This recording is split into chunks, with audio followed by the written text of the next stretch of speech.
Mga kaibig ko dyan. Nandito ako ngayon sa lugar namin kung saan ako nagmula. Bumalik lang ako. Itong lugar na to, ito yung pinaka-playground namin nung araw.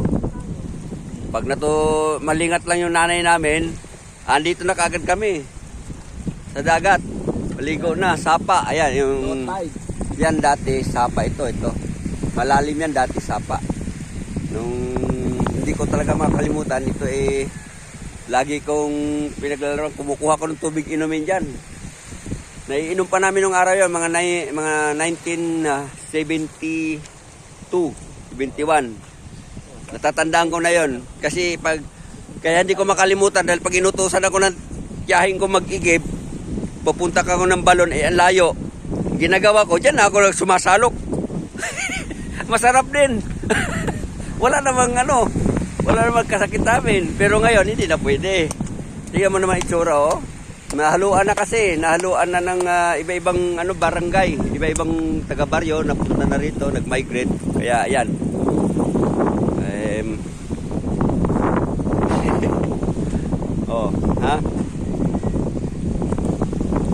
Kaya, ito.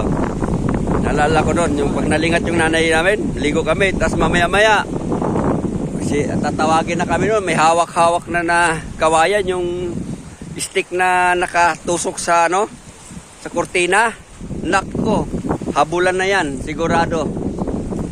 Palo nang abutin namin. Ayan yung yun yung isla sa gitna na inaano namin. Kita ba dito? Ayun, yung maliit na yun, nakikita niyo yun? Yun. Madalas kami pumupunta dyan. Panahon namin. Wala na kasi yung mga puno ng kawayan na ilalagay dito, yung pinakasilungan ng isda sa bandang gitna. Naano namin yan, nilalangoy namin. Ayun, yung mga pamangkin ko, yung mga yun sa kapatid ko.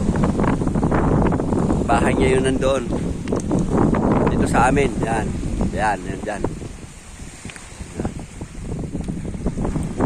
Okay, sapa, wala na, bababaw na, pantay na yung dati, marami kang isda makukuha dito pumapasok. Ngayon, hindi muna ako kakanta.